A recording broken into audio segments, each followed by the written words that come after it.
शहर से दूर नदी के किनारे एक गांव बसा हुआ था जहां चुड़ैल का साया था। तू तो औरत है, तेरे घर का मर्द कहाँ है? उसे बाहर बुलाओ, मैं उसे लेने आई हूँ। चुड़ैल जी, इस घर में तो कोई मर्द है ही नहीं।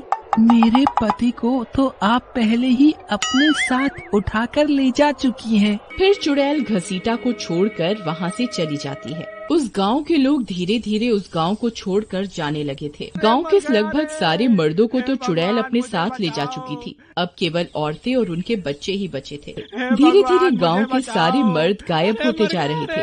अब गांव में केवल 2 ही आदमी बचे हुए थे। एक था घसीटा और दूसरा था लल्लन। अरे भाई लल्लन, अब तो केवल हम 2 ही आदमी बचे हैं पूरे गांव में।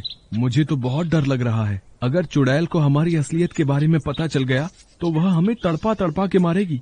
घसीटा भाई, तुम सही कहते हो। हमने चुड़ैल को बहुत बेवकूफ बनाया है। मामा, मुझे लगता है कि अगर घसीटा और लल्लन चाचा खुद अपने आप को चुड़ैल को सौंप दें तो चुड़ैल उन्हें भी वहाँ ले जाएगी जहाँ वो मेरे बाबा और बाकी गांव वालों को ले गई है। फिर अगले दिन गांव की कुछ औरतें मिलकर लल्लन और घसीटा से बात करने जाती हैं और उन्हें बताती हैं कि वे दोनों चाहें तो बाकी सब गांव वालों की जान भी बचा सकते हैं।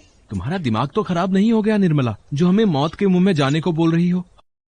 अगर मेरी लंबाई थोड़ी सी बड़ी हो जाए और मैं नकली मूछें लगा लूं तो चुड़ैल अवश्य मुझे अपने साथ उठाकर ले जाएगी। फिर बबलू काली स्याही से नकली मूछें बना लेता है और अपने पैरों के नीचे लकड़ी बांधकर अपनी लंबाई को बड़ा कर लेता है। फिर बबलू अपने साथ एक खंजर भी रख लेता है। फिर वह खुद ही घर से बाहर निकलकर चुड़ैल की तलाश में जंगल की ओर चल देता है। अरे वाह, इस गांव के सारे मर्दों को तो मैंने उठा लिया था, तो फिर ये कहाँ से आ गया? तू इस गांव का तो नहीं लगता। तू कहाँ से आया है? चुड़ैल जी, मैं साथ वाले गांव से आया हूँ। फिर चुड़ैल बबलू को उठाती है और अपने साथ अपनी गुफा में ले जाती है। बबलू अपने बाबा को देखकर खुश हो जाता है। बाबा, आप जिंदा हैं? अरे, तुम तो मेरे बेटे बबलू हो। फिर वे मिलकर उस बांस के बने पिंजरे को काटने लगते हैं। पिंजरे से बाहर निकल आते हैं। अरे वाह बेटा बबलू, तुम्हारी वजह से हम पिंजरे से आजाद हो गए। फिर वे सब वहाँ से भागने लगते हैं। तभी चुड़ैल वहाँ पहुँच जाती है और कटा हुआ पिंजरा देखकर बहुत गुस्सा हो जाती है।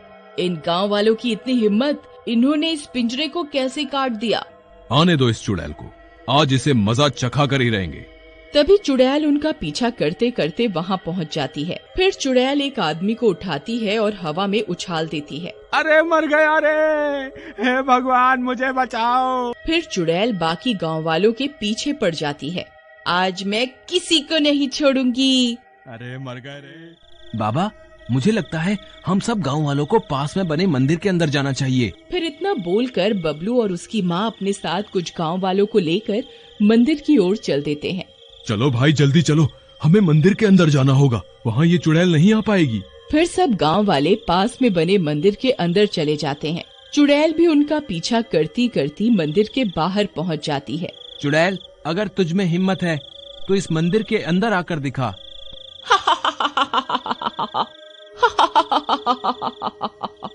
तुम्हें क्या लगता है तुम इस मंदिर के अंदर जाने से बच जाओगे? फिर वह चुड़ैल मंदिर के अंदर जाने लगती है। वह जैसे ही मंदिर के पास पहुंचती है वह जलने लगती है। अरे अरे, मर गई रे, ये मेरे साथ क्या हो रहा है? ये गांव वाले कभी न कभी तो मंदिर से बाहर निकलेंगे, तब इन्हें मजा चखाऊंगी। फिर इतना बोलकर चुड़ैल वहाँ से चली जाती है।